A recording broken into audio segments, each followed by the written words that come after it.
There is a desert in northeastern Africa where the wind has been carving the same stone faces for 4,000 years, where the sand shifts in patterns that seem almost deliberate, almost like breath, as though the ground beneath is alive and restless and waiting. And rising from that desert, patient, precise, impossibly old, stand three structures that have never stopped asking questions the modern world cannot fully answer. You have seen photographs of them. You have read about them in textbooks. You have watched documentaries that explain them with confident narration and animated diagrams. And yet tonight, we're going to sit with the possibility that almost everything you think you know about the pyramids of Giza might be incomplete. Not wrong, necessarily, not a lie, but incomplete in a way that changes everything. Because the Great Pyramid of Giza is not simply a tomb, or at least, it may not have been only a tomb. What if it was something else entirely? What if the ancient Egyptians, or whoever truly built it, understood something about energy, about the Earth itself, about the cosmos, that we are only beginning to rediscover? And what if the evidence for that has been sitting in plain sight for thousands of years, hidden not beneath stone, but beneath our own assumptions? This is the question that drives tonight's episode. This is the power beneath the pyramids. Act 1. The official history. What we think we know.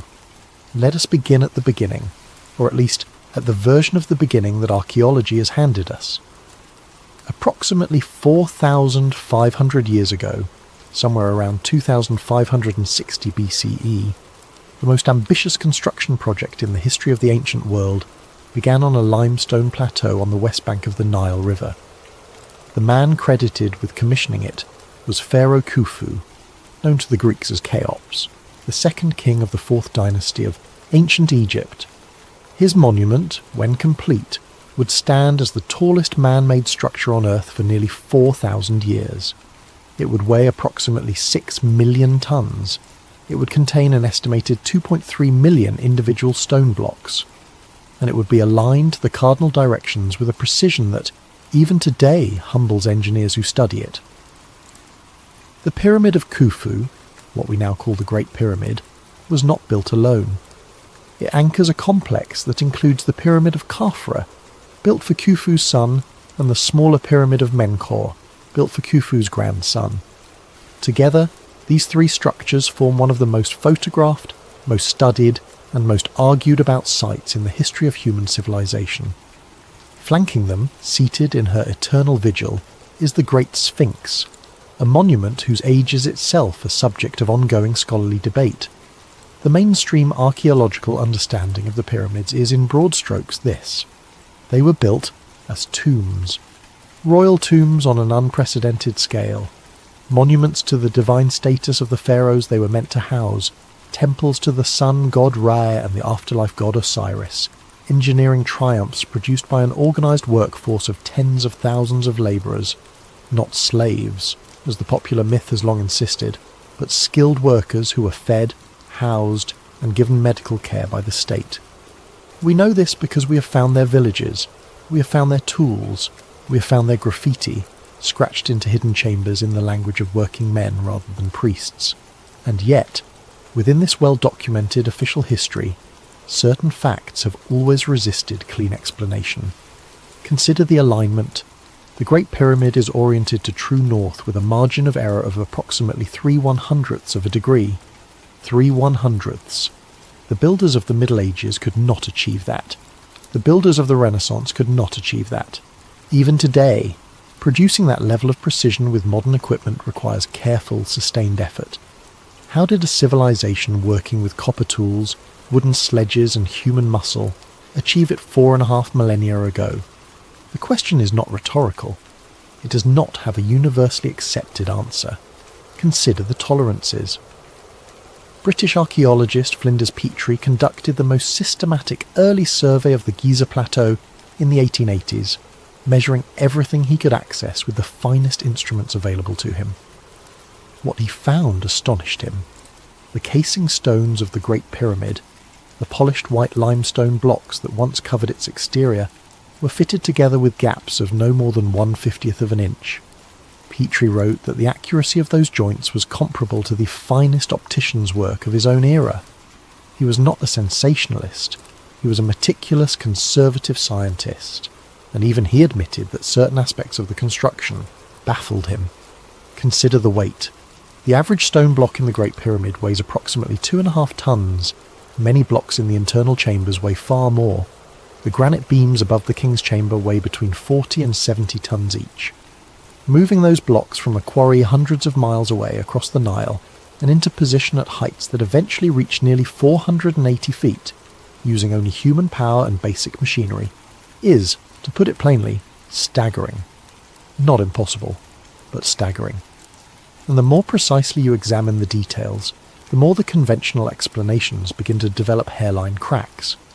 These are the questions that serious archaeologists have wrestled with for 2 centuries, and they are also the questions, the same questions, unanswered, sitting there in the open, that certain other thinkers have used as a doorway into somewhere much stranger.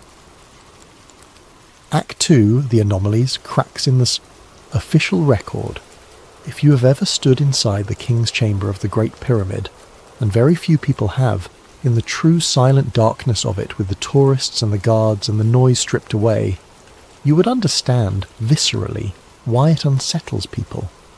It is not the size, though the room is larger than most people imagine. It is the material. The walls, the floor, the ceiling. Every surface is made of red Aswan granite, a stone quarried roughly 800 kilometres to the south, transported by some means that is still not fully understood, and fitted together with the same uncanny precision that characterises the entire structure. Granite is not a simple stone. Among its constituent minerals is quartz, silicon dioxide in crystalline form, and quartz has a property that engineers and physicists have known about and exploited for over a century. It is piezoelectric. When mechanical stress is applied to a quartz crystal, when it is compressed or stretched, it generates an electrical charge. This is not fringe science. This is why quartz is used in watches, in microphones, in sonar systems, in the oscillators inside your telephone. It is a fundamental property of the material, documented, repeatable, and real. The King's Chamber is essentially a room built entirely from a piezoelectric material, a room designed to resonate. As acoustic studies have shown, the chamber's dimensions produce standing waves at frequencies that are deeply felt rather than heard, resonances in the range that some researchers associate with altered states of consciousness, with what ancient traditions called the threshold between the physical world and something beyond it. Is that a coincidence? It might be. Granite was the most durable and impressive stone available to Egyptian builders, and its use in royal chambers might reflect nothing more than a desire for permanence and grandeur. But the piezoelectric properties of quartz and the resonant acoustic properties of the chamber have led a growing number of researchers, some credentialed, some not, to ask a different kind of question entirely. What if the chamber was designed not to house a body, but to do something? What if its geometry, its materials, its dimensions were chosen not for aesthetic reasons but for functional ones? And then there is the matter of what lies beneath. The Giza Plateau sits atop a limestone bedrock that is riddled with natural cavities, tunnels, and what geologists believe may have been ancient water channels. There is credible evidence, contested but credible, that in the distant past the Nile's course was different enough that water may have flowed significantly closer to the pyramid complex, possibly even beneath portions of it. Some geologists have identified what appear to be ancient watermarks on the Sphinx's limestone enclosure wall, at a height that would require flooding of considerable depth, flooding that, if the geological timeline is correct, predates the commonly accepted construction of the Sphinx by thousands of years. This finding, associated most prominently with the work of geologist Robert Schoch in the 1990s, remains one of the most genuinely controversial puzzles in all of Egyptology. But let us set the Sphinx aside for now, because the presence of water, of flowing water, deep beneath the limestone plateau, channeled and directed by geology or by design, is precisely the kind of detail that certain theorists seize upon. Water flowing through underground passages creates pressure, pressure applied to granite containing quartz creates electrical charge. Electrical charge, properly managed, is energy. The chain of logic is not airtight. Each link requires leaps that the evidence does not fully support, but it is also not nonsense, and that, right there, that space between nonsense and proof, is where tonight's story lives. The chain of logic is not airtight, but it is also not nonsense, and that space between nonsense and proof is where tonight's story lives. There is another detail from Petrie's surveys that rarely makes it into the standard retellings, and it is worth pausing on. When Petrie measured the sarcophagus in the king's chamber, the large granite box that is conventionally assumed to have held Khufu's mummy, he found something that genuinely puzzled him. The sarcophagus was too large to have been brought into the chamber after the pyramid was built. The passages leading to the king's chamber are narrower than the sarcophagus, which means the sarcophagus was placed in the chamber during construction, and the pyramid was built around it. This is a remarkable fact. It means the sarcophagus was not an afterthought, not something placed in a completed tomb just before the body arrived. It was integral to the structure from the very beginning. It was part of the design. Petrie also found, when he examined the sarcophagus closely, that it showed marks consistent with having been cut with saws and drills of a precision he could not account for.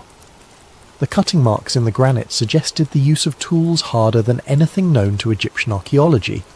Tools that produced straight cuts and cylindrical holes with feed rates and tolerances that seemed, to Petrie's trained engineering eye, to require either metal harder than copper or drilling technology more sophisticated than anything in the known ancient toolkit. He documented this carefully. He filed it in his published reports. And then, because he was a scrupulously honest scientist who refused to draw conclusions not supported by his data, he set the observation aside and continued his work. But the observation has never gone away. It sits in his papers like a splinter, small, specific, impossible to explain, and impossible to ignore if you're paying attention closely enough. Act 3. The Forgotten Clues. Chapter. Tesla, stars, and sacred geometry. In the final years of the 19th century, a Serbian-American inventor named Nikola Tesla stood in his laboratory in Colorado Springs and listened to the Earth. Not metaphorically, literally. He had planted enormous metal poles into the ground, connected them to receivers of his own design, and was attempting to detect and amplify the natural electrical frequencies that pulse through the planet's crust and atmosphere. He believed, with a kind of certainty that characterized everything he did, that the Earth itself was a vast electrical machine, that its interior generated energy, that its surface conducted it, and that a sufficiently clever engineer could tap into that system and transmit power wirelessly to any point on the globe. Tesla's grand vision was the Wardenclyffe Tower, a massive structure on Long Island, New York, designed to broadcast electrical energy through the Earth and into the sky without a single wire. It was never completed. His funding was cut, his vision was deemed impractical, and the tower was eventually demolished. But the theory behind it was not, in itself, physically absurd. The Earth does have a natural electromagnetic resonance. It is called the Schumann resonance, and it pulses at approximately 7.83 Hz, a frequency that some researchers note is remarkably close to the resonant frequency of the human brain in certain states of relaxation. Now, the conspiracy theory that connects Tesla to the pyramids is not rigorously documented. Let us be clear about that. There is no verified record of Tesla explicitly claiming that the pyramids were power generators in the way later theorists would describe. But Tesla did study ancient civilizations, did speculate about lost knowledge, and did believe that advanced understanding of energy and resonance might have existed in earlier epochs of human history. His notebooks are full of observations that later engineers and researchers have found prescient in ways that continue to surprise. The theorists who invoke Tesla in the pyramid context are making a somewhat different argument. They're saying, here is a man who independently arrived, through modern physics, at the idea of a wireless global energy transmission system, using the Earth itself as a conductor. And here, 4,500 years before him, is a structure whose geometry, materials and location seem almost designed to do exactly what Tesla described. The pyramid sits at a latitude, 30 degrees north, that places it at a precise fraction of the distance between the equator and the North Pole. It is built from materials with documented electromagnetic properties. It sits above a water table and a network of underground channels. Its internal chambers produce acoustic resonances. Its external dimensions, by some calculations, encode mathematical constants including pi and the golden ratio with a precision that seems deliberate rather than accidental. Are these observations proof of anything? No, but they are a list of details that demand explanation. And the explanations that conventional archaeology offers, coincidence, misinterpretation, apophenia, feel to many people just as unsatisfying as the alternative theories they are meant to replace. Then there are the shafts. The Great Pyramid contains 4 narrow shafts, 2 emerging from the King's Chamber, 2 from the Queen's Chamber, that cut through the pyramid's body at angles that cannot be accidental. For much of archaeological history, these were assumed to be ventilation shafts. But ventilation shafts leading to a sealed tomb are somewhat difficult to explain. In the 1990s, astronomer Robert Bauval proposed what became known as the Orion correlation theory. The idea that the 3 pyramids of Giza are arranged on the ground to mirror the 3 stars of Orion's belt as they appeared in the sky around 10,500 BCE, thousands of years before the accepted construction date. The theory is contested. Many mainstream astronomers reject it, but the shaft alignments themselves are documented fact.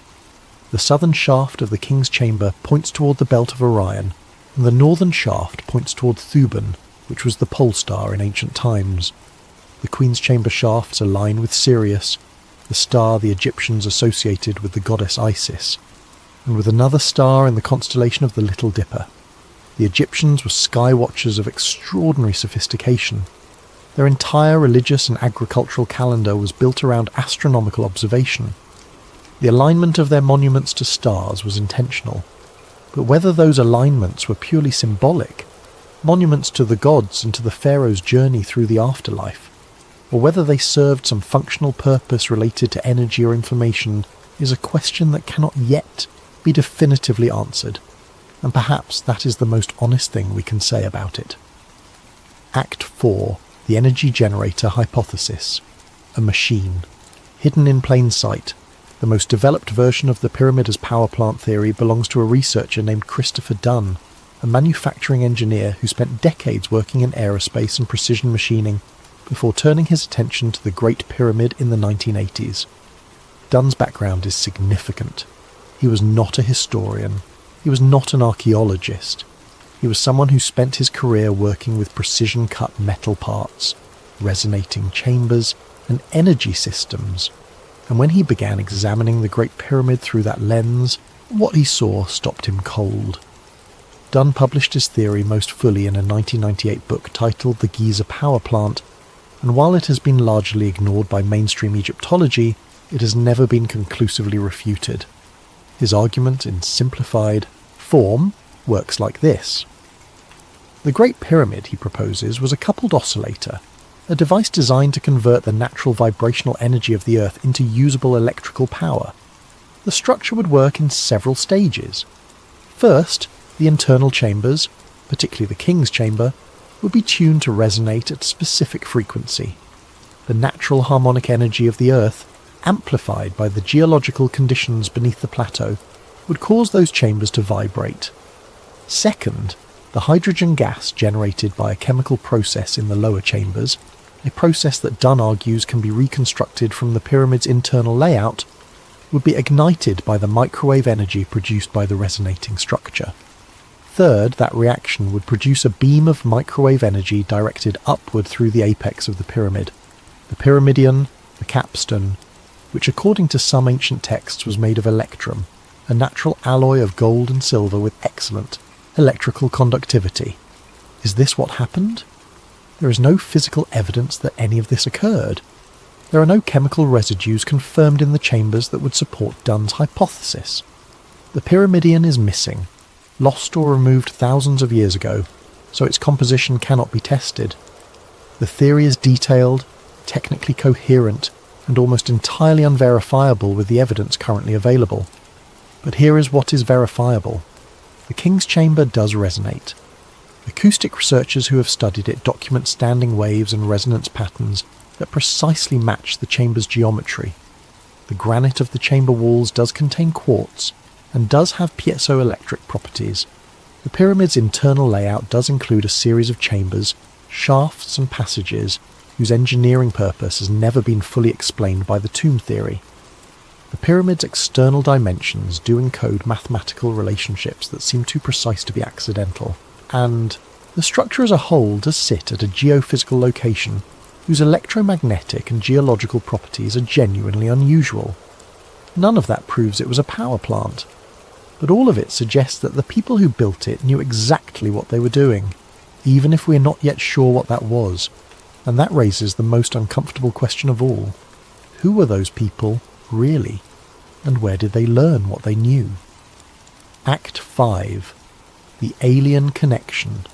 Knowledge that should not exist. Let us talk about what the ancient Egyptians should not have been able to do. By the accepted timeline of human development, the civilization that built the pyramids emerged, as civilizations go, astonishingly quickly. Before approximately 3100 BCE, there is relatively little evidence of the administrative, technological, and artistic infrastructure that the Old Kingdom suddenly displays in full flower. And then, within a few centuries, you have one of the most sophisticated administrative states in human history, a fully developed writing system, a religious cosmology of staggering complexity, an astronomical knowledge base that modern scholars are still parsing, and the ability to quarry, transport, and precisely place stones weighing dozens of tons across distances of hundreds of kilometres. Mainstream archaeology explains this with concepts like cultural acceleration, elite patronage of skilled craftspeople, and the organisational power of centralised states. These are reasonable explanations. They may well be correct, but they do not fully account for what researchers call the lack of developmental stages. In most areas of human technological progress, we can trace the evolution, the gradual improvement, the dead ends, the iterations. The wheel got better over time. The bow and arrow evolved over generations. Writing systems developed slowly from pictographs to phonetic alphabets across centuries, but the architectural precision of the Great Pyramid does not appear to have improved over time. In fact, by some measures, it appears to have gotten worse. The pyramids built after Khufu's time are less precisely constructed, less massive, less technically sophisticated. The Old Kingdom pyramids are the peak, and everything after them is a decline. That is a deeply strange pattern for a developing civilization. It is the pattern, instead, of a civilization working from a knowledge base it inherited but did not fully understand, copying something it had been shown, rather than developing something from scratch. This observation is the seed of the ancient astronaut theory, the version popularized by writers like Erich von Däniken in the 1960s and 70s, and subsequently by television programs that have given the idea an enormous global audience, argues that the ancient Egyptians received direct assistance from extraterrestrial beings, that the knowledge encoded in the pyramids, in the astronomical alignments, in the sacred geometry, came from outside the human developmental timeline entirely. That somewhere in the ancient past, a more advanced intelligence made contact with early humans, shared technology and cosmological knowledge, and then departed, leaving behind monuments whose full purpose we have not yet decoded. This theory has obvious problems. It is unfalsifiable in its strongest form. It tends to be applied selectively. Ancient structures in Africa and the Americas are attributed to alien intervention, while comparable European achievements are not. A pattern that reflects cultural biases more than evidence.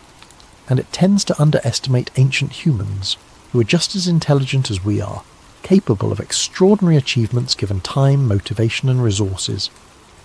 But the theory also touches something real. The architectural leaps in the ancient world, not just in Egypt but in the Indus Valley in Mesopotamia, in Mesoamerica, in sites like Göbekli Tepe in what is now Turkey, which was built approximately 11,600 years ago by people who, by the accepted timeline, should not yet have had the social organisation to construct anything of its scale and complexity, these leaps require explanation. Whether that explanation is contact with non-human intelligence, the remnants of a lost pre-flood civilization, an as yet undiscovered mechanism of technological transfer, or simply our incomplete understanding of ancient human capability, something happened. Something dramatic. Something that left its fingerprints in stone all over the world, and the pyramids of Giza are, by almost any measure, the most eloquent fingerprints of all. Act 6. The Suppressed Discoveries. What we are not being told. In 2015, an international team of physicists and engineers launched a project called Scan Pyramids, armed with muon tomography, a technique that uses cosmic ray particles to image the interior of large structures the way X-rays image the human body. They began the most detailed non-invasive survey of the Giza pyramids ever conducted. The results, published over the following years, were extraordinary. Inside the Great Pyramid, the scans revealed at least 2 previously unknown voids of significant size. One of them, announced in 2017 in the journal Nature, sits above the Grand Gallery, the tall corbelled passage that leads to the King's Chamber. It is approximately 30 metres long. Its precise shape and purpose are unknown. The researchers were careful to describe it in neutral language. An anomaly. A void. They did not speculate about its function, because to speculate without access would be irresponsible, and access to the void does not yet exist. Think about that for a moment. In the year 2026, there are rooms inside the most studied structure in the history of human civilization that no living person has entered. Rooms whose existence was unknown until a decade ago. Rooms that have sat in darkness, in silence, in perfect geometric stone for 4,500 years, and that we cannot yet open because doing so responsibly would require an excavation approach that the Egyptian government has not yet approved. The conspiracy theorists are not wrong to notice this. They are wrong perhaps in what they conclude, that suppression of knowledge is deliberate, that governments or secret societies are hiding evidence of the pyramid's true purpose. The reality is more mundane and in some ways more frustrating. The politics of archaeology, the slow pace of permitting, the legitimate scientific caution required when dealing with an irreplaceable monument, all conspire to produce delays that can stretch across decades. The unknown void above the Grand Gallery has been known about since 2017 and has not yet been physically accessed. That is not conspiracy. That is bureaucracy. But it is also genuinely, achingly mysterious. And it is not the only closed door. In the early 1993, a robot called Upuaut 2, developed by German engineer Rudolf Gantenbrink, was sent up one of the Queen's chamber shafts. At a distance of approximately 65 metres, it reached a small limestone door with 2 copper handles. It could go no further. The discovery caused a sensation, and then silence. It took 9 years for another robot to be deployed. In 2002, a new robot drilled a small hole through the first door and found a small chamber beyond it, and then another stone slab. As of today, that second door has never been opened. The chamber beyond it remains unexplored. There are also persistent reports, largely anecdotal, almost impossible to verify, of chambers and tunnels discovered beneath the Giza Plateau during construction work and subsequently sealed or reclassified. Edgar Cayce, the American psychic who in the early 20th century described in considerable detail what he called the Hall of Records, a hidden library beneath the Sphinx containing the complete history of the lost civilization of Atlantis, has a surprisingly large body of followers who believe his visions pointed to a real discovery waiting to be made. Mainstream archaeology dismisses this entirely. But the dismissal has a slightly hollow ring when you consider that just in the past decade we have found rooms inside the pyramid that no one knew existed. The Earth keeps secrets better than we do, and the Desert of Giza has been keeping its secrets for a very long time. There is one more suppressed discovery worth discussing, and it is perhaps the strangest of them all. In the early 1980s, a joint Egyptian and American team began excavating a series of tunnels beneath the Sphinx enclosure. According to multiple accounts from people who were present, accounts that are difficult to verify because the official reports were never published. The team encountered a series of underground passages extending to the north and west of the Sphinx, passages that appeared to be artificially cut rather than naturally formed. The excavation was halted. The tunnels were sealed. The team was dispersed. No official explanation was ever given. This story is, by the standards of rigorous journalism, unconfirmed. The sources are second and third hand. The Egyptian authorities have repeatedly stated that no significant undisclosed discoveries have been made beneath the Giza Plateau, and yet the story persists. It circulates through the community of alternative researchers like a rumour that cannot quite be killed because it cannot quite be disproven. And the persistence of such stories, across decades, across the deaths and retirements of the people who might have confirmed or denied them, across the political changes that have reshaped Egypt's relationship with foreign archaeologists, is itself a kind of data point about the gap between what we know and what we suspect. Ground-penetrating radar surveys conducted independently by various teams over the past 3 decades have produced results that remain, in the careful language of the researchers who conducted them, inconclusive but interesting. Anomalies beneath the Sphinx, anomalies in the bedrock west of the pyramids, anomalies that could be natural voids in the limestone, anomalies that could be something else. The instruments can detect the presence of something different beneath the surface. They cannot tell us what it is, and the excavations required to find out have not been approved. Some of the most compelling testimony regarding hidden chambers comes from an unlikely source. The workers and engineers involved in various electrical and infrastructure projects around the Giza Plateau over the past century.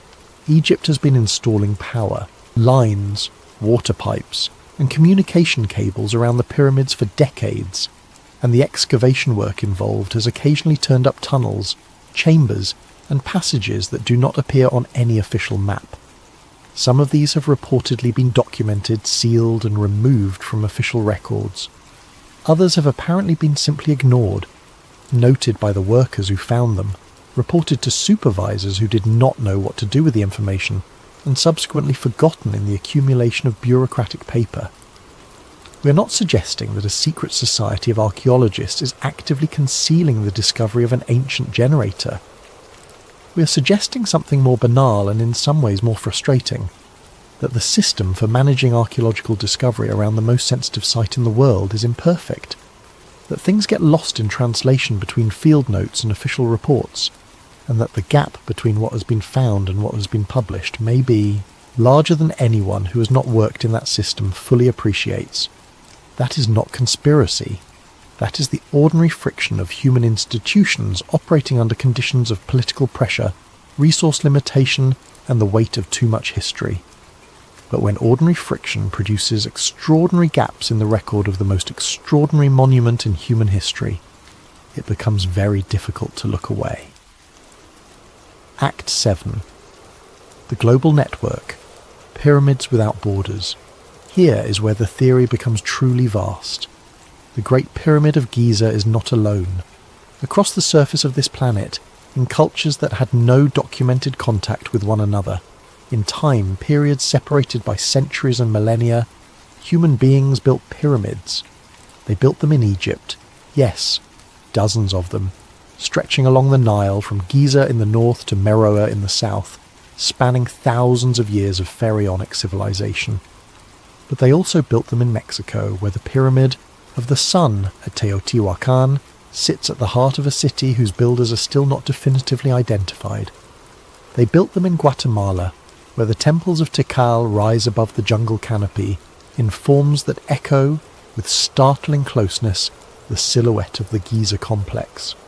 They built them in China, where more than 40 earthen pyramids, including the massive mausoleum of the first emperor of China, sit in the Wei River Valley, largely off-limits to foreign researchers. They built them in Cambodia, in Sudan, in Peru. They are, it sometimes seems, everywhere. The convergent evolution hypothesis, the idea that independent cultures, facing the same engineering challenge of building a large and stable structure independently arrived at the pyramid form, is the mainstream explanation, and it is not unreasonable. A pyramid is, geometrically, one of the most stable structures you can build with large stone blocks. The form is almost inevitable given the constraints, and the cultural meanings assigned to pyramid-shaped structures vary enormously between civilizations. They are not all tombs, not all temples, not all aligned to the same stars, but certain coincidences are harder to dismiss. The base perimeter of the Great Pyramid of Giza, divided by its height, gives a value approximately equal to 2 times pi. This encoding of pi in a structure built more than 4,000 years before, pi was formally defined as a mathematical constant, is either a coincidence of design choices or evidence of mathematical knowledge that should not exist at that date. The pyramid's dimensions also encode, by some calculations, the distance from the Earth to the Sun, a figure that requires heliocentric understanding of the solar system that Western science did not formally adopt until the 16th century CE. The Pyramid of the Sun at Teotihuacan has a base perimeter that is equal to the base perimeter of the Great Pyramid of Giza, not approximately, equal within measurement error. 2 structures, on different continents, built by cultures with no documented contact, sharing the same base dimension. The standard explanation is that both pyramids are simply reflecting universal mathematical relationships that any sufficiently advanced civilization would discover. The alternative explanation is that they share a common source, and then there is the matter of the ley lines, or, in the more scientifically credible version of the same idea, the apparent placement of ancient megaliths along specific geographic coordinates. The Great Pyramid sits within a fraction of a degree of the 30th parallel north. Teotihuacan sits near the 20th parallel north. The ancient temples of Angkor Wat in Cambodia sit near the 13th parallel north. These are not a perfect pattern. The numbers do not form a clean geometric grid, but the clustering of monumental ancient sites along specific latitude lines has attracted serious attention from researchers who study archaeogeography, the relationship between sacred sites and geographic positioning.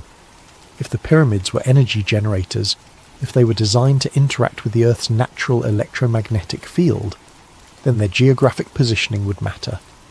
The Earth's magnetic field is not uniform. It has nodes, lines of force, concentrations of electromagnetic activity that vary by location. A global network of resonating structures, positioned to take advantage of those variations, would need to be sited with precision, and the precision of ancient pyramid placement, in site after site, is precisely what continues to confound the researchers who study it. Is this proof of a global energy network? No, but it is a pattern, and patterns, in science as in life, demand explanation. Consider one more detail before we move on. The ancient Egyptians had a concept they called the Duat, the invisible realm, the hidden dimension of existence that lay beneath and beyond the physical world. In their cosmology, the Duat was not simply the afterlife. It was the place where energy originated, where the forces that powered the visible universe were generated and sustained. The pyramid, in the most traditional reading of Egyptian theology, was a machine for bridging the worlds, a physical structure designed to interact with the invisible energies of the Duat. When they carved their sacred texts on tomb walls and temple pillars, the Egyptians described this interaction in the language of spiritual journey. But the technology underlying it, if there was a technology, might have been something we would recognize today as physics rather than mysticism. Because here is a humbling thought. The difference between a technology we do not understand and a magic we do not believe in is often nothing more than time.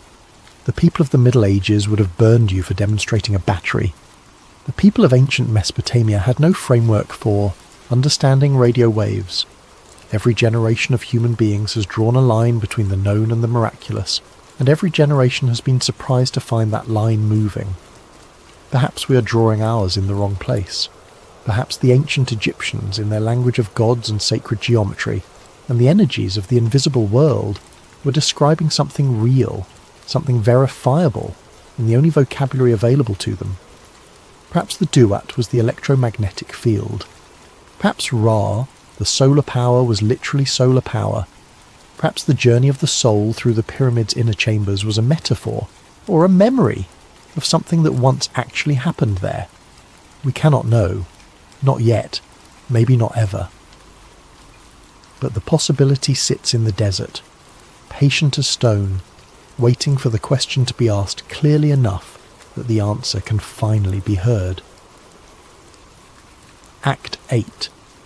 Why the truth might be hidden, and what it would mean, let us imagine for a moment that the theory is correct, not in every detail, perhaps not in any specific detail, but in its essential thrust. Let us imagine that the Great Pyramid was indeed designed as a device for harvesting or transmitting energy, that the knowledge behind it came from somewhere, or someone, beyond the ordinary scope of ancient Egyptian civilization, that the hidden chambers contain evidence of this, that governments and institutions with access to that evidence have chosen, for reasons of their own, not to share it publicly. What would the implications be? The first implication would be technological. If a civilization 4,500 years ago understood how to harvest geomagnetic or acoustic energy at scale, then the fundamental technology exists. It has existed. And if the principles behind it could be reconstructed, the ramifications for modern energy production would be almost impossible to overstate. The global economy runs on fossil fuels, on the extraction and combustion of hydrocarbons whose supply is finite and whose environmental consequences are severe. An alternative energy system derived from the Earth's own electromagnetic field, requiring no fuel, producing no emissions, available at every point on the planet's surface, that would not merely disrupt the energy industry, it would end it. Trillions of dollars in infrastructure, reserves and investment would become worthless overnight. The geopolitical power of oil-producing nations would evaporate. The entire structure of the global economy, as it has existed for the past 2 centuries, would have to be rebuilt from scratch. This is not a trivial consideration. It is the reason that conspiracy theorists point to when they ask why, if such knowledge exists, it has been suppressed. The answer they give is not that governments are evil, necessarily. The answer is that governments are afraid of the economic disruption, afraid of the social upheaval, afraid of what it would mean for the carefully managed narrative of human history, a narrative in which we are the most advanced civilization that has ever existed on this planet, and in which progress is a linear upward line from primitive savagery to modern sophistication. The second implication would be historical. If the pyramids were built with the assistance of non-human intelligence, or by a lost pre-flood civilization of advanced human beings, then the story of who we are and where we came from becomes radically more complicated. The textbooks would need to be rewritten. The museums would need to be rearranged. The religious and philosophical frameworks through which billions of people understand their place in time and in the cosmos would be challenged at their foundations. History is not just facts. It is identity. And the disruption of historical identity, the sudden realization that what you thought you knew about your own origins is wrong or incomplete or deliberately obscured, is one of the most psychologically destabilizing experiences a person or a society can undergo. The people who control historical narratives know this. They have always known it. And the third implication would be existential. If we are not alone, if the evidence encoded in ancient stone across 6 continents suggests that at some point in the deep past, another intelligence was here, or guided us, or built alongside us, then the question that follows is the oldest and most urgent question the human species has ever asked. Where are they now? Epilogue. What the stone remembers. The sun sets over the Giza Plateau the same way it has set for 4,500 years. The light turns the limestone amber and then gold and then deep copper, and the shadows of the pyramids stretch eastward across the sand like hands reaching toward the darkening sky. The tourists pack away their cameras, the vendors fold their stalls, and then, gradually, inevitably, the desert reclaims its silence. And in that silence, the pyramids stand exactly as they have always stood, patient, precise, unanswering. We have been asking them questions for as long as we have known how to ask questions. The ancient Egyptians asked them. The Greeks asked them. Herodotus visited Giza in the 5th century BCE and recorded local stories about the pyramids' construction that even then were understood to be ancient beyond memory. The Arab scholars who explored them in the Middle Ages asked them, Napoleon's engineers asked them. Flinders Petrie asked them. Christopher Dunn asked them. The Scan Pyramids team asked them with particle physics. And still the stone does not answer.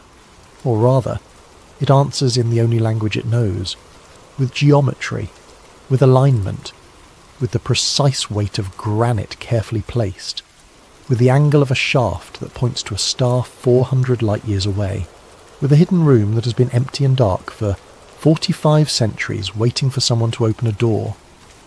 What is certain is this: the Great Pyramid is not fully understood. For all of our technology, for all of our archaeology, for all of the satellites and particle detectors and ground-penetrating radar systems that we have turned toward it, there are things about this structure that we do not know. There are rooms we have not entered. There are questions we cannot answer. There are measurements that produce results that our best theories struggle to explain. Whether the explanation is mundane or miraculous, human or otherwise, lost to time or waiting to be found, the pyramid itself does not care. It has outlasted every civilization that has tried to understand it. It will outlast ours too, in all likelihood. It does not need us to decode it. It simply is. But we need to decode it. Because somewhere in the mystery of those stones, in the gap between what we know and what we can only wonder, is a question about who we are, where we came from, and whether we have ever truly been alone in this universe. And that question, as long as it remains unanswered, will keep calling us back to the desert, will keep pulling us toward the plateau in the small hours of the morning, under a sky full of stars that the ancient Egyptians knew by name, to stand at the foot of something vast and silent and ask, one more time, what it means. The power beneath the pyramids may be electrical, it may be cosmic, it may be architectural, or it may simply be this: the power of a mystery so deep and so perfectly preserved that it has held the attention of the human race for longer than most civilizations have existed. The power to make us look up, the power to make us wonder, the power to remind us that we do not yet know everything, and that perhaps the most important things are still waiting in the dark beneath the stone. Tonight, the desert is quiet, the stars are out, and the Great Pyramid stands as it always has between the earth and the sky, holding its secrets with the patience of something that was old before history began. Sleep well, sleepy koala army. The questions will still be here tomorrow, and so will we. But before you close your eyes tonight, let me leave you with one final thought, one last image to carry into the dark. In the deepest part of the Great Pyramid, in the subterranean chamber cut directly into the bedrock beneath the structure, a chamber that was never finished, whose rough walls and uneven floor stand in stark contrast to the precision of everything above, there is a pit, a rectangular cutting in the stone floor approximately 3 meters long and 1 meter wide, descending to an unknown depth. Its purpose has never been established. No artifacts have been found in it. No inscriptions explain it. It simply sits there, in the oldest part of the oldest structure in the world's most studied monument, deep in the bedrock of a desert that was old before civilization began. Archaeologists have mapped it. Engineers have measured it. Ground-penetrating radar has probed the rock around it. And after all of that, after everything we have thrown at it, we still do not know what it was for. We do not know how deep it goes. We do not know what, if anything, it once contained. That pit, in its stubborn, patient, unassuming silence, is perhaps the most honest monument to the limits of human knowledge anywhere on Earth. It does not speak. It does not explain itself. It simply waits in the dark for someone to ask the right question. Maybe that someone is you. Maybe the question is not about pyramids at all. Maybe it is about what it means to be a species that can build something magnificent and then forget why we built it.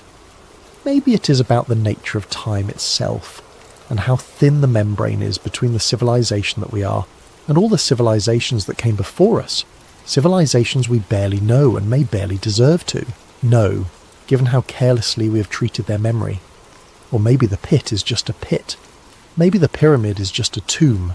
Maybe the alignments are just coincidence, and the mathematics is just our pattern-hungry brains, finding shapes in noise, the way we see faces in clouds and gods in the stars.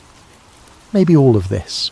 The Tesla connections, the piezoelectric chambers, the global network of resonating structures, the hidden rooms and the suppressed discoveries and the ancient astronauts. Maybe all of it is the elaborate story we tell ourselves because we cannot bear to live in a universe where extraordinary things do not have extraordinary explanations. That might be the most human thing of all. But then again, the pyramids are still there. The precision is still there. The unanswered questions are still there. And the voids inside the stone, dark and silent and waiting, those are still there too. Whether viewed as monuments, machines, or something in between, they are the question humanity has been asking since the first person looked up at them and felt, in the pit of their stomach, that they were in the presence of something that exceeded ordinary human ambition. That feeling has never left us. It is why we keep coming back. It is why you are here, in this late hour, listening to the story of a structure that was ancient when Rome was young. There is something in it that calls to a part of us we cannot name, a part that remembers, or suspects it remembers, that the world is larger and stranger and more layered than the daylight lets us see.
Before we begin tonight, a quick but genuine thank you to John Penrose for sending in this story idea.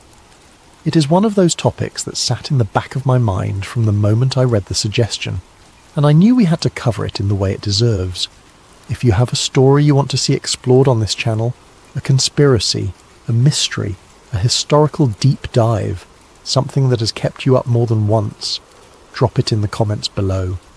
I read every single one of them, and some of the best episodes on this channel have come directly from you. That is not something I say lightly, it is something I mean completely. Also, if you're listening on Spotify right now, please take 10 seconds and leave a review. It costs you nothing. It takes less time than brewing a cup of tea, and it helps this channel grow more than almost anything else you could do. Okay, now let us go somewhere dark together. Let us go to Seattle. There is a greenhouse above a garage on Lake Washington. Boulevard East in Seattle, Washington, and inside that greenhouse, on the morning of April 8th, 1994, an electrician climbed a short staircase expecting to check wiring for a newly installed security system. He was there for a routine job. He had done hundreds of routine jobs. He was not expecting anything other than the ordinary mechanical business of running cables and testing circuits. What he found instead changed the course of music history, and opened a wound in the culture of the 1990s that has never fully healed. The body of Kurt Donald Cobain, 27 years old, lead vocalist and guitarist and primary songwriter of the band Nirvana, lay inside that room. A shotgun was found near him. A note had been left, written in red ink, addressed to an imaginary childhood friend. Within hours, the news had spread across every radio station, every television network, every morning newspaper in the world.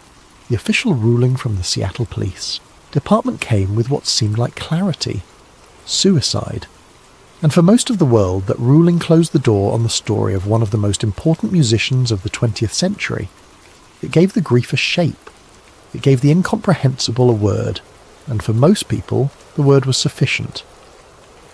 But for a small and quietly determined number of investigators, journalists, retired industry insiders, and careful observers of the evidence, that ruling did not close anything at all. It only made the questions louder. This is the story of the missing days, the vanished tape, the contested note, the disputed toxicology, and the question that has survived 30 years of official reaffirmation and public scrutiny, and still refuses to lie quiet.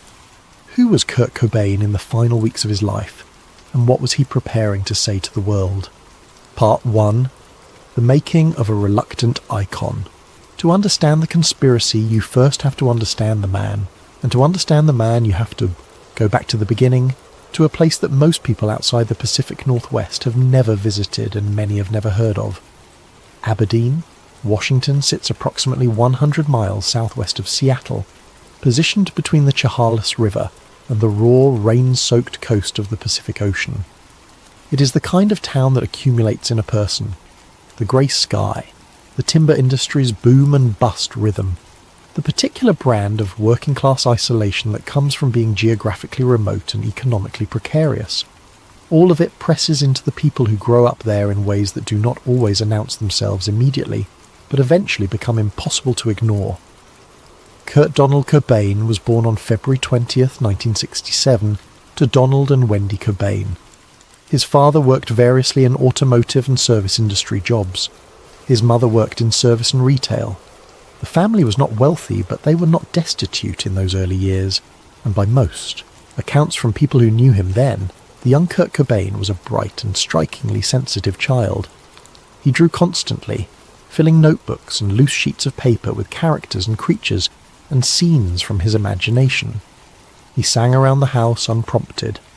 He was the kind of child who notices everything: the temperature of a room, the tension in a voice, the thing that is not being said, and who carries that noticing in a way that can look, to other people, like intensity or strangeness, but is simply the experience of being highly attuned in a world that is not always kind to highly attuned people. His family described him as happy in the way that only very young children can be, completely, without reservation, without the protective distance that experience teaches. Then his parents' marriage ended. Cobain was 9 years old when Donald and Wendy Cobain divorced, and those who knew him then described the change in him as immediate and visible. He withdrew. He became quieter in ways that were different from natural childhood shyness. He began spending large amounts of time alone, retreating into music and art and the interior world that would later become the source of everything his public life produced. He moved between relatives, living for periods with his father, then his mother, then with his uncle, then with a series of friends and near strangers whose floors and couches and spare rooms became the shifting geography of his adolescence in Aberdeen. He would speak about the divorce in interviews throughout his adult life with a rawness that suggested it had never become entirely historical for him. He told one journalist that he had felt hated from that point forward, though he was careful to add that this might have been an exaggeration of a child's emotional logic. He told another that the divorce had taught him, at 9 years old, that love was not reliable, that the people closest to you could simply decide to stop, and that the safest response to that knowledge was to stop needing things from people before they stopped giving them. He began playing guitar seriously in his early teens. His mother bought him his first guitar when he was 14. By the time he was in his late teens, moving between Aberdeen and nearby Olympia, and spending significant time in the orbit of Seattle's developing underground music community, the guitar was not a hobby or a pastime or even an ambition. It was the only language he trusted to say what he actually meant. It was, he would say more than once, the only thing that had never let him down. He met Chris Novoselic, a tall and loose-limbed Croatian-American kid from Aberdeen, in the mid-1980s, and the two of them began playing together in a series of bands that cycled through names and drummers and small venues and basement parties with the energy of people who have found something real and do not yet know what to do with it. By 1988 they had settled into something that felt different from what had come before, something with more gravity to it, something that had found the particular channel between pop melody and destructive noise that would define the decade's most important musical transition. They called it Nirvana. Part 2, Nevermind and the Weight of the World. In September of 1991, Nirvana released their second album, Nevermind, on DGC Records. And what happened over the following months is one of the most extraordinary commercial and cultural explosions in the history of recorded music. The album had been projected to sell perhaps 250,000 copies, a solid performance for a band transitioning from indie to major label distribution. Not a blockbuster, not a cultural event, just a good record doing well. It sold 300,000 copies in its first week. By January of 1992, Nevermind had displaced Michael Jackson's Dangerous from the number one position on the Billboard 200. Smells Like Teen Spirit, the album's opening single, had become inescapable. It was playing in shopping malls. It was appearing in the background of television programs that were trying to signal they understood what young people cared about. It was being referenced in newspaper columns by critics who had dismissed guitar rock as a declining form. The song had begun as Cobain's somewhat self-conscious attempt to write a simple, radio-accessible punk-pop song. He had described wanting to write the ultimate pop song, something consciously catchy in the tradition of the Pixies and the Vaselines, and it had instead become the anthem of an entire generation of young people who had been waiting, without quite knowing it, for music that understood their particular brand of exhaustion and alienation and frustration and longing. The album would eventually sell more than 30 million copies worldwide, making it one of the best-selling records in the history of the format. Nirvana became the biggest band on earth with a speed and a thoroughness that left very little room for adjustment.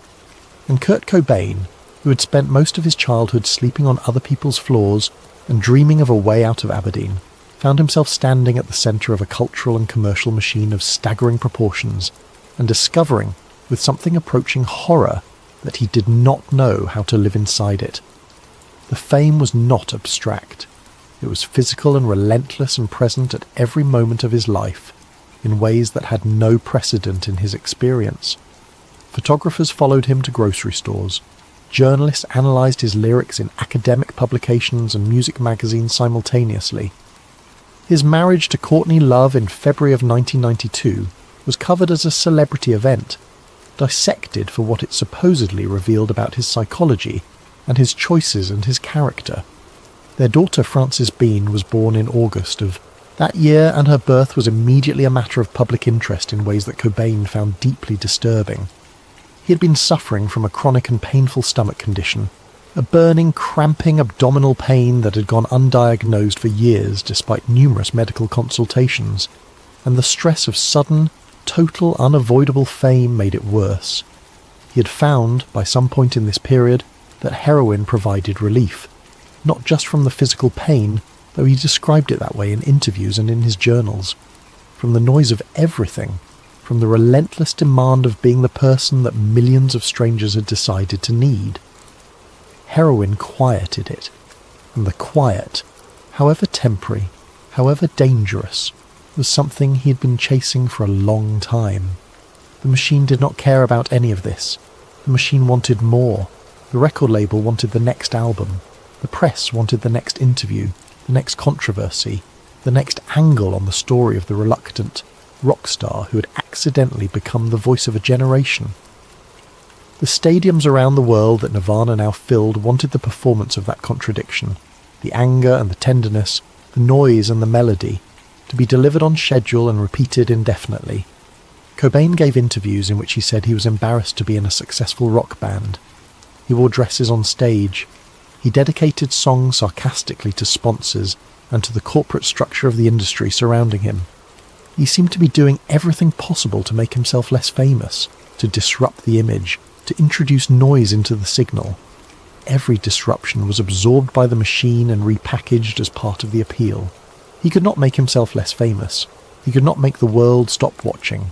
and the tension between the raw and private and genuinely fragile person he actually was and the global icon the world had decided he must be was tearing him apart with a slowness and completeness that the people closest to him watched with increasing dread. Part 3. The Last Months. By the end of 1993 and into the early weeks of 1994, the people who knew Cobain best describe a man in serious accelerating crisis. The In Utero album, released in September of 1993, had been a deliberate artistic attempt to move away from the accessible production of Nevermind towards something rawer, more abrasive, more honest about the chaos underneath. Cobain had worked with producer Steve Albini specifically because Albini's approach to recording, live, minimal, unprocessed, felt more aligned with what Cobain actually wanted to say than the polished, arena-ready sound of Butch Vig's work on Nevermind. He had wanted In Utero to be difficult. He had wanted it to shed the casual listeners who had come to Nirvana through the radio and leave only the people who were genuinely interested in what the band was doing artistically. The album was still a massive commercial success. It still reached number 1 in multiple countries because by that point the Nirvana name had become a gravitational force that outpaced any individual artistic decision. The Machine did not care that Cobain had tried to make something alienating. The Machine sold it anyway. The Unplugged in New York performance, recorded for MTV in November of 1993, is one of the most discussed and most carefully examined artifacts of his final period.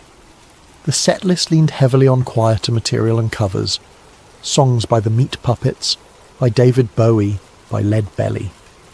The band played with candles and lilies arranged around them like a memorial, which at the time seemed like a piece of theatrical art direction, and in retrospect seems like something else entirely.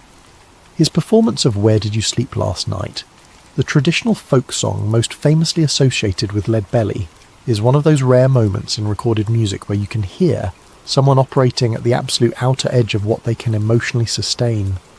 He holds the final note of the song longer than seems physically possible, and when the note ends and he opens his eyes, the expression on his face is one of total exhaustion. The audience was silent for a long moment before the applause began. Members of his inner circle later said they had known, watching that performance, that something fundamental was failing. In early 1994, Nirvana embarked on a European tour. Cobain struggled with his health throughout. His stomach condition had not resolved. His heroin use had escalated.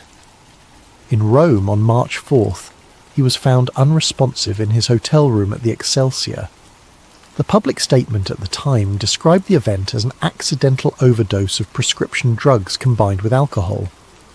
Those close to him were not so certain about the accidental part. He had, according to people present in Rome, been in a particularly dark state in the days preceding the incident. He recovered. He was flown back to Seattle to recuperate. When the band reconvened, the decision was made to stage an intervention. On March 25th, a group that included bandmates, close friends, family members, and representatives from his management and record label gathered at the family home. People described the event as painful, fragmented, emotionally exhausting for everyone present. Cobain agreed, eventually, to enter treatment. He was flown to the Exodus Recovery Center in Los Angeles. He arrived and checked in on March 30th, 1994. On April 1st, he climbed over the facility's fence and was gone. Part 4. The Missing Days. This is where everything becomes strange. This is the part of the story that should be straightforward and is not. Kurt Cobain disappeared from the Exodus Recovery Center on the morning of April 1st, 1994, and for the next 7 days he was physically missing, not metaphorically, not privately. Missing in the sense that none of the people responsible for him, his family, his management team, the private investigators hired specifically to locate him, could determine where he was. His whereabouts were unknown to everyone who was looking for him, and multiple people were looking for him with urgency. Courtney Love hired private investigator Tom Grant on April 3rd, 48 hours after the disappearance. Grant was a former Los Angeles County Sheriff's detective who had transitioned to private investigation work, and he took the case with the methodical approach of someone accustomed to finding people who did not want to be found. He began working through the available leads immediately. He contacted hospitals, checked hotel registries, reached out to friends and acquaintances, attempted to trace credit card activity and phone records. There were sightings, a handful of them, scattered, unverified, the kind of sightings that emerge whenever a famous missing person activates the human tendency to pattern match faces against the images circulating in the media. Someone thought they had seen him near the Seattle airport. Someone else believed they had spotted him in the Capitol Hill neighborhood where he had spent time during his years in the Seattle music community. One person said he had been seen entering a building connected to the music business. Grant documented these sightings in his notes. He pursued what leads he could, but none of the sightings were ever confirmed, and what struck Grant, and would continue to strike him in the years following the investigation, was that several of the reported sightings he gathered were never incorporated into any official account of the missing days. They were simply not there. The official timeline had gaps where the sightings suggested there might have been something to investigate. Whether that was a matter of investigative prioritization or something more, troubling has never been established. The discovery on April 8th came through the electrician's routine appointment. He arrived at the property on Lake Washington Boulevard East to complete the security system installation that had been scheduled days earlier. He climbed the stairs to the greenhouse above the garage. He saw a body through the glass. He called emergency services at 8:20 in the morning. When police arrived, they found Cobain lying on the floor. The shotgun was nearby. The note was nearby. The toxicology results would come later. The medical examiner estimated, based on the condition of the body and the temperature and other forensic indicators, that Cobain had been dead for approximately 2 to 3 days, which meant the death had most likely occurred sometime on or around April 5th. He had been lying there, in that greenhouse, undiscovered, for the better part of 3 days. Nobody had come to check. Nobody had been watching the house. The electricians. Routine appointment was the thing that ended the disappearance, and it ended it in the worst possible way. Part 5. The tape. Here is where the story takes the turn that most mainstream accounts of Kurt Cobain's death decline to spend much time examining. In the years following April of 1994, a retired sound engineer who had worked extensively in Seattle's independent and alternative music scene during the late 1980s and early 90s gave an account to journalist and independent researcher Daniel Mercer that introduced a detail which, once you know it, does not easily leave the mind. The engineer spoke to Mercer on the condition that his identity not be published. His account has never been independently verified in the sense of having been confirmed by a second witness to the same events. What can be verified, what Mercer says he verified personally, is only one part of the account. The existence of a session log at the studio in question for a night approximately 2 weeks before Cobain's death, showing a booking in Cobain's name or associated with him. The session log existed. The tape from that session did not. According to the engineer, Cobain arrived at the studio late at night, alone. He did not bring bandmates. He did not bring a producer. He did not bring anyone. He came alone, and he came with a specific, articulated purpose. He was not there to record music, the engineer told Mercer. He wanted to record a message, something personal, something long. The engineer recalled that Cobain had described what he wanted to do in terms of getting things off his chest.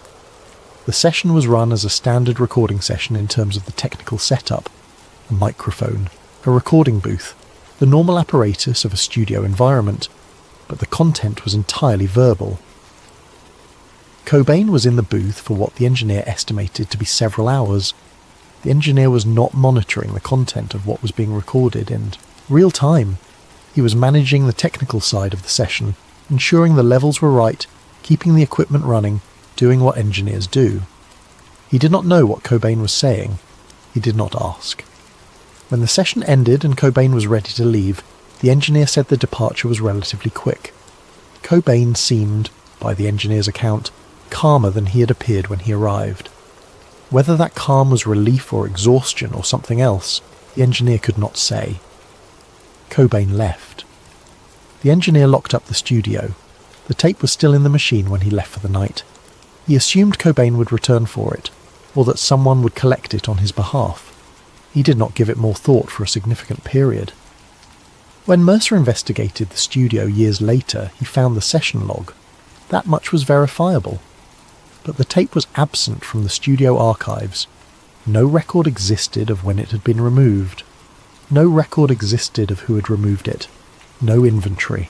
Note, no checkout log.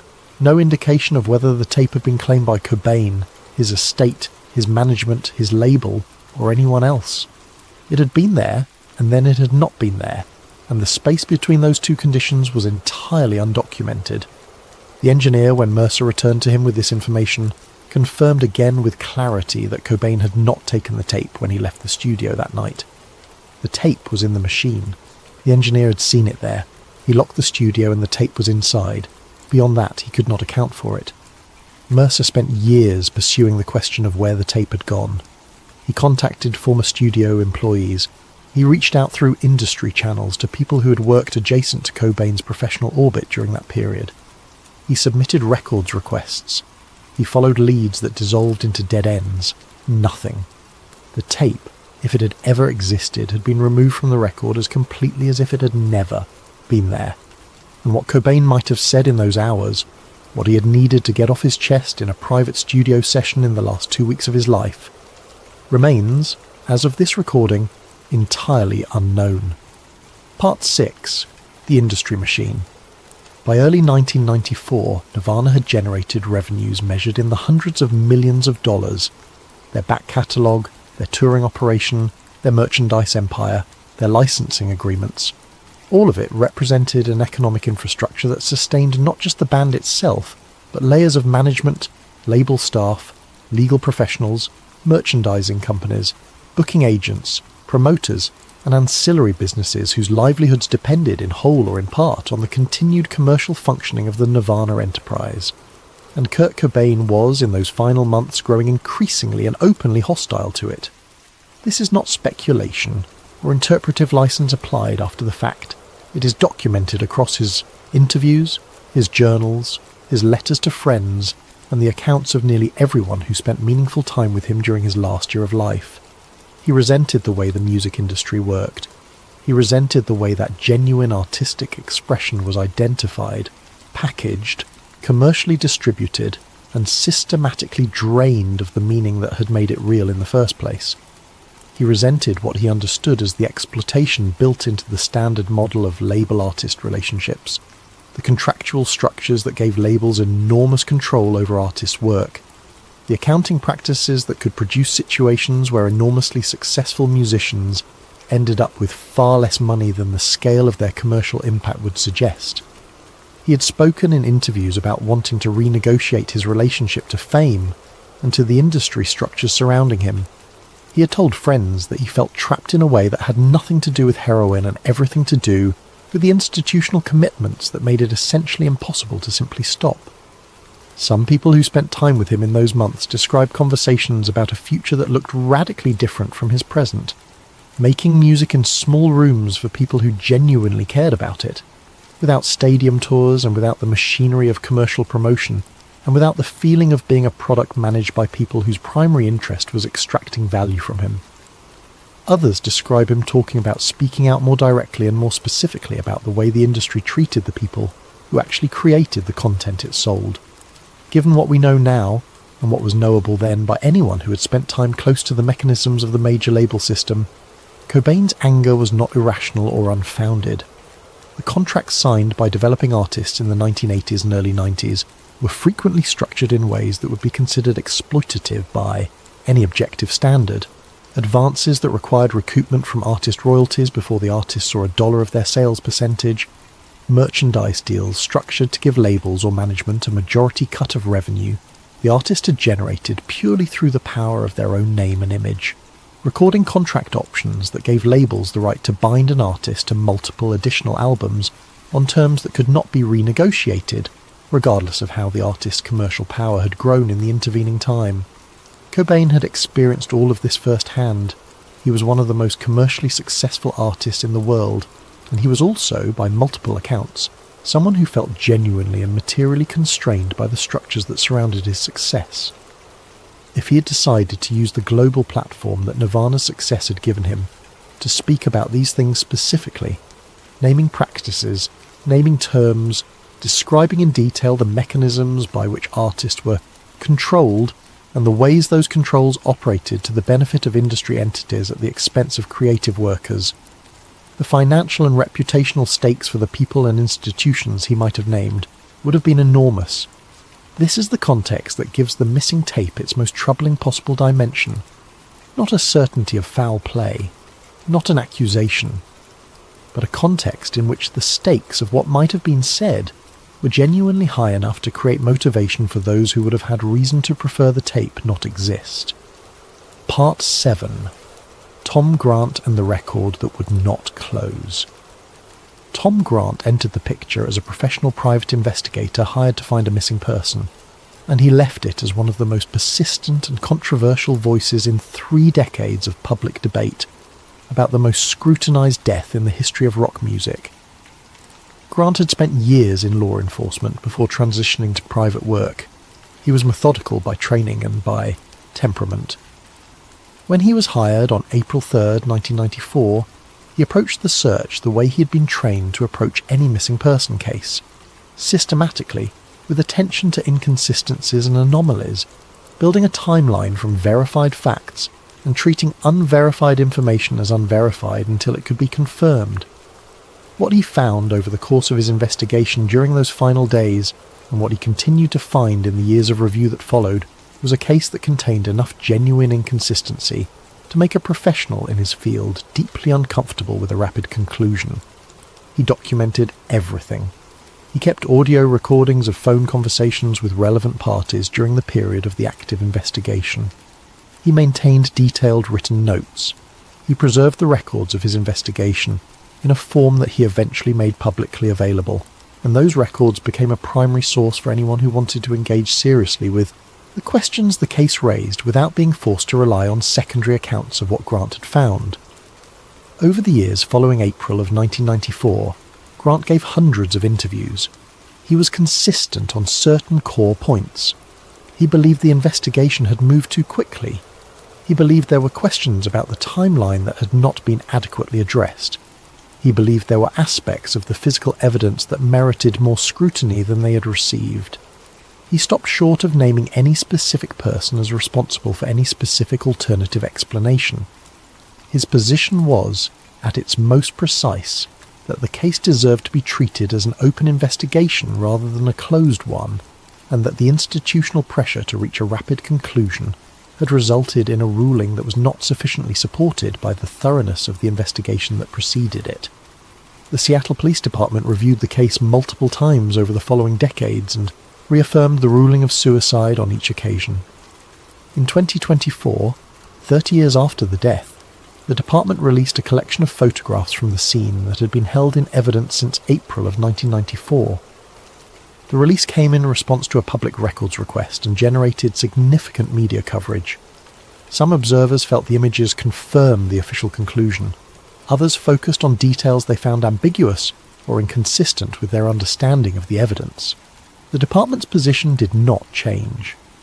But Grant's notes, the real-time documentation of a professional investigator, conducting an active investigation in the days immediately surrounding the death, remained what they had always been. A contemporaneous record of questions that were never fully answered. Part 8. The Note. The note Kurt Cobain left deserves its own extended and careful examination, because it is one of the most analysed documents in the entire history of popular music, and 30 years of analysis have not produced anything approaching consensus about what it means. The note was written in red ink on several pages, addressed to Bodder, the imaginary childhood friend Cobain had invented when he was very young, a detail so specifically personal that it functions on one level as a kind of authentication. It runs several paragraphs of substantial length. When you read it carefully and without the frame of the official ruling already shaping your interpretation, what strikes many people immediately is that the bulk of the note does not read as a conventional farewell to life. It reads as a farewell to a career, to a public identity, to the specific machinery of commercial fame that had come to feel unbearable. Cobain writes about losing the passion and sense of excitement that music had given him since childhood, a loss he describes as one of the most devastating experiences of his adult life. He writes about watching his audience feel the music with an intensity he can no longer access himself, and about the guilt he feels for that disconnection. He writes about being too sensitive, too empathetic, constitutionally unsuited to the public demands of the life his success had created for him. He writes about his daughter Frances with a tenderness that is unlike anything else in the document, referring to her in terms that suggest he considers her the best thing in his world. He refers to his wife. He references what he describes as the punk rock ethic that formed his artistic foundation, and the impossibility of living up to it while simultaneously being the face of a global commercial enterprise. The explicit turn toward death, the direct and unambiguous language of suicide, appears in the final section of the note. This transition from a document that reads like a resignation letter from public life to a document that describes leaving life itself has attracted enormous attention over the years. Handwriting analysis conducted by multiple independent experts in the decades following the death has produced contested results. Some analysts have noted that the handwriting in the final section of the note appears to show measurable variation from the handwriting in the earlier sections. Variation in letter formation, pen pressure, and spatial arrangement that suggests to some the involvement of a different writer or a significantly different psychological state in the writing of the final lines compared to the rest of the document. Other analysts have argued that the variation falls within the range of normal variation observable when a single writer produces a long document under conditions of extreme emotional stress. The official investigation did not find the handwriting variation sufficient to alter the conclusion. The note was treated as genuine and complete. But the question of whether the final lines of that note say what they say, because Kurt Cobain wrote them in the state of mind in which the investigation believes he wrote them, is a question that remains, in any rigorously honest assessment, unresolved. Part 9. The Toxicology and the Debate That Will Not End. One of the most persistent and most technically complex arguments in the ongoing discussion of Cobain's death involves the toxicological findings in the medical examiner's report. The report indicated a blood morphine level. Heroin metabolizes into morphine in the body, so this measurement is the standard way of quantifying heroin intake in post-mortem analysis of 1.52 milligrams per litre. The significance of this number has been debated continuously by medical professionals, forensic experts, and researchers for 3 decades, and the debate has never reached a conclusive resolution. The argument made by those who find the toxicological findings suspicious runs as follows. A blood morphine level of 1.52 milligrams per litre represents in most clinical assessments a very high dose of opiates, a dose, many experts have argued, that would have been severely incapacitating for most individuals and potentially fatal in itself, independent of any other cause of death. Opiates at high blood concentrations suppress the central nervous system in ways that progressively impair motor control, coordination, and conscious volitional activity. At sufficiently elevated levels, the argument goes, the ability to perform a complex, physically demanding coordinated action would be significantly compromised if not effectively impossible. The counter-argument, which the official investigation accepted and which represents the mainstream forensic position, is that tolerance completely changes the equation. A person who has been using opiates regularly over a period of years develops a physiological tolerance that makes direct numerical comparison to the responses of occasional users or non-users clinically meaningless. The same blood level that would incapacitate or kill a person with no tolerance may produce relatively modest effects in a person with high tolerance. The official investigation and the medical examiner's assessment operated on the understanding that Cobain's tolerance was significant enough to account for the toxicological findings. The complicating factor, the wrinkle that keeps this debate alive, is that Cobain had, immediately prior to his death, completed at least a partial stay in a rehabilitation facility. Opiate rehabilitation involves managed withdrawal, and managed withdrawal has the effect of reducing or eliminating the physiological tolerance that regular use builds over time. A person who has been through even a brief period of detoxification will have meaningfully lower tolerance than they had before entering treatment. whether the reduction in Cobain's tolerance from his days at Exodus was significant enough to materially affect the interpretation of the toxicological findings is a question that depends on details: how long he was actually in treatment before leaving, what substances he may have consumed in the days between his departure from Exodus and his death, the individual variability of his physiological response, that cannot be definitively established from the available record. The debate continues. It will not be resolved here. What it illustrates is the pattern that runs through every technical element of this case. The evidence is real, the measurements are documented, and the interpretations remain genuinely contested among people with relevant professional expertise. That contestation is not a conspiracy. It is the natural consequence of an investigation that moved to a conclusion before all of the questions had been answered, to the satisfaction of everyone qualified to evaluate them. Part 10. The world that lost him. Whatever conclusions you draw about the circumstances of his death, whatever position you take on the questions that have persisted for 30 years, what is not in dispute is the scale and the character of what the world lost on or around April 5th, 1994.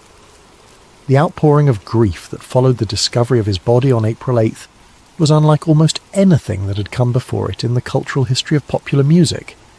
Thousands of people gathered in Seattle at the public vigil held at Seattle Center on April 10th. Courtney Love read portions of the note aloud. People wept openly, in public, for a man most of them had never met, in the way that people weep for family. Similar gatherings happened in cities across the United States and in countries where Nirvana had built their audience over the preceding 3 years. Radio stations played nothing but Nirvana records for hours at a stretch. MTV interrupted its regular programming repeatedly. The phones at suicide prevention hotlines lit up across the country in the days following the announcement as young people who felt personally connected to Cobain processed their grief in the most private and dangerous ways. The organization's counselors noted the spike with alarm.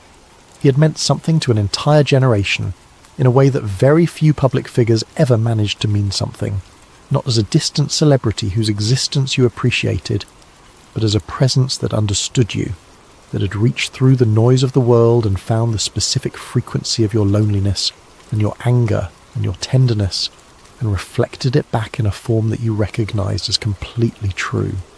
That is not a small thing. That is one of the rarest and most valuable things that art can do. It creates recognition. It makes the interior life of a private person feel visible and legitimate and shared. Cobain had done that for millions of people who had grown up feeling that their interior lives were invisible and illegitimate and entirely alone. And the loss of that recognition, the knowledge that the voice that had understood them would no longer produce anything new, is what made the grief of April 1994 feel less like the loss of a musician and more like the loss of something irreplaceable in the architecture of their emotional lives. Part 11. The fragments. Let us sit with the fragments, because that is what this case ultimately is. Not a single smoking gun, not a leaked document that resolves the contradictions, not a confession, a deathbed statement, a revealed witness who was there and can tell us what actually happened. Just fragments. Accumulated fragments from 3 decades of investigation, journalism, and careful attention, none of them individually conclusive, all of them pointing toward a picture that has too many blank spaces to be fully seen. There is a session log at a recording studio in Seattle showing a booking in Cobain's name approximately 2 weeks before his death. There is no tape corresponding to that session. There are a handful of reported sightings of Cobain during the week between April 1st and April 8th that were never incorporated into the official timeline of his movements. There is a note whose handwriting shows variation that expert analysts have been unable to agree on for 30 years. There is a toxicology report whose interpretation depends on contested assumptions about tolerance and the effects of recent rehabilitation. There is a private investigator with 30 years of notes and audio recordings and carefully documented observations and no conclusive evidence of what he suspects. There is a missing week whose complete geography has never been established to anyone's full satisfaction. Fragments. The conspiracy tradition around Cobain's death is not, at its most intellectually serious, a claim that a specific named person definitely murdered him, and that the official investigation was a cover-up orchestrated by powerful interests. At its most intellectually serious, it is something more modest and more difficult to dismiss. It is an argument that the investigation moved too quickly, that the conclusion was reached before all of the questions had been answered, and that the institutional and commercial pressures surrounding the case created conditions in which thoroughness was sacrificed to speed. That argument, not the murder accusation, but the procedural critique, has survived 30 years of official review and public scrutiny. It has survived because the gaps it identifies have never been filled. The missing days are still missing, the tape is still gone, the note is still ambiguous, and the official record still contains the same blank spaces it contained in April of 1994. Part 12. The tape revisited returned to the tape one final time. Because the tape, if it existed, is the most tantalizing element of this entire story. It is the element that transforms the case from a set of procedural questions about an investigation into a human mystery of genuine depth. A man in the last 2 weeks of his life going alone to a recording studio in the middle of the night, spending hours recording something personal, something he needed to say, something he described as getting things off his chest. And then the tape is gone, if it still exists somewhere, if it was not destroyed but simply removed and stored and perhaps forgotten. Then somewhere in the world there is a recording of Kurt Cobain speaking freely, privately, without the mediation of a journalist or a publicist or a camera crew or the awareness of an audience. Speaking the way he spoke only when he felt he was not being watched. The engineer described him as seeming calmer when he left than when he arrived. That detail, small as it is, suggests that the recording had done something for him, that the act of speaking privately, of putting words to whatever he had been carrying, had provided something like relief. We do not know what he said. We do not know if he was talking about the industry, about his private struggles, about his plans for the future, about his fears, about the people he loved. We do not know if the tape is evidence of anything beyond a man using the tools he trusted most.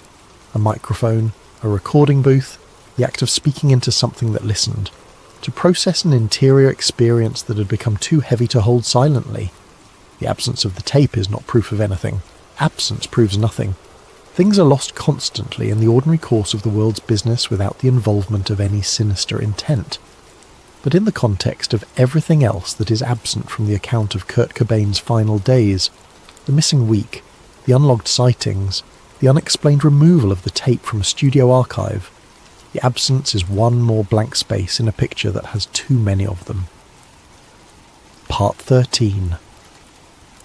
What 30 years looks like. 30 years have passed since the morning of April 8, 1994. The world has processed Cobain's death through multiple cycles of cultural grief and reassessment and reappraisal. He has been the subject of major biographies, documentary films, museum retrospectives, academic scholarship, tribute concerts attended by hundreds of thousands of people, and more podcast episodes than anyone has bothered to count. His journals were collected and published. His letters were archived.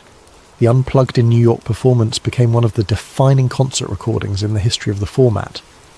In 2014, Nirvana was inducted into the Rock and Roll Hall of Fame in their first year of eligibility, with Dave Grohl, Chris Novoselic, and Pat Smear performing at the ceremony alongside a group of celebrated women vocalists. Frances Bean Cobain grew up, became an artist and visual creative in her own right, and periodically engaged with the public legacy of her father's life and work with a thoughtfulness and self-possession that speaks to a kind of internal reckoning with the extraordinary weight of that inheritance. Chris Novoselic continued making music and pursued an interest in electoral reform and civic engagement.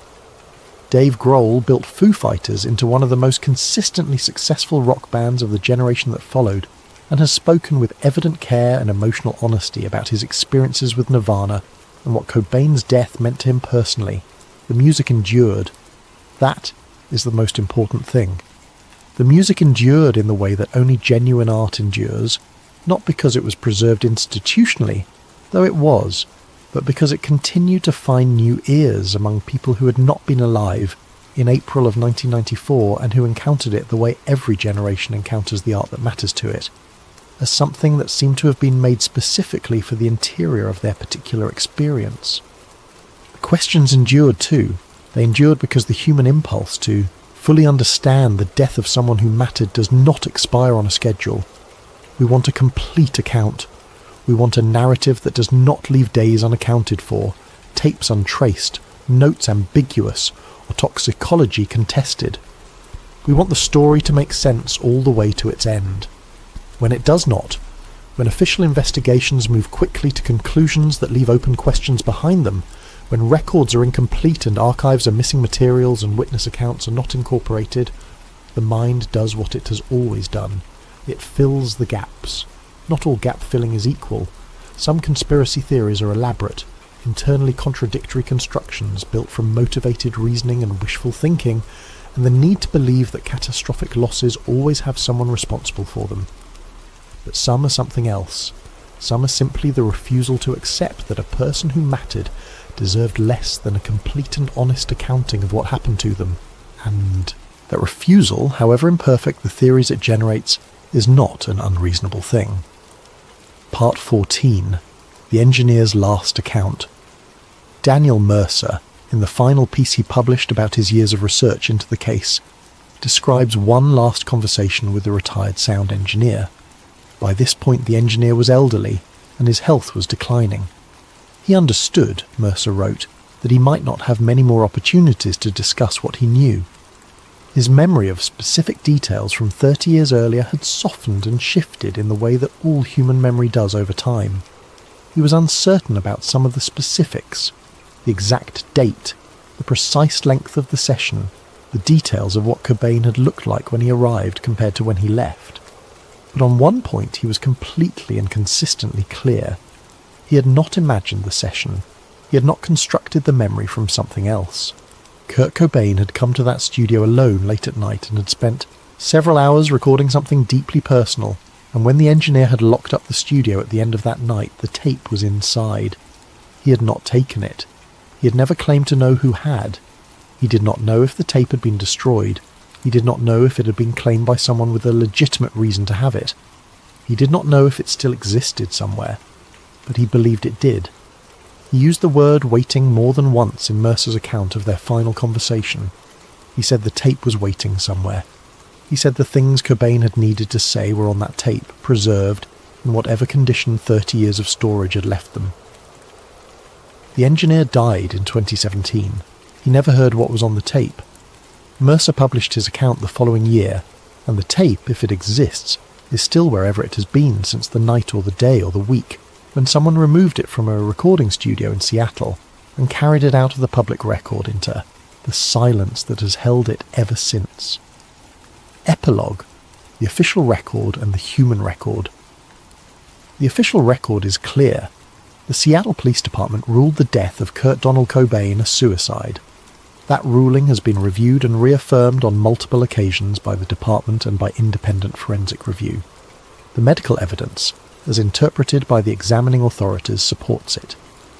The legal process reached its conclusion, and the conclusion stands. In the absence of new evidence that would materially alter the basis for that ruling, it is where the official record will remain. But the official record and the human record are not always identical. They cover the same events, but they do not always cover them with the same completeness. The human record contains the missing days whose geography has never been fully established. It contains the session log without a tape. It contains the handwriting variation that expert analysts have disagreed about for 3 decades. It contains the toxicological findings that remain contested among professionals with relevant expertise. It contains 30 years of careful questions from people who loved the music and felt, in some way that was more instinctive than analytical, that the account they had been given was not complete. The human record does not prove a different conclusion. It carries the weight of everything that was never fully explained, and it will carry that weight for as long as people keep listening to the records, keep reading the note, keep returning to the questions, and keep believing that Kurt Cobain, the child from Aberdeen who found in music the only language honest enough to hold what he needed to say, deserved a complete and honest account of what happened to him in the final days of April 1994. Sleep well tonight. And if you find yourself awake at 3 a.m. with the silence sitting heavy around you, put on Nevermind or Unplugged or In Utero and listen. It will still sound, after all these years, like someone genuinely understood you. That is not a small thing. That is everything.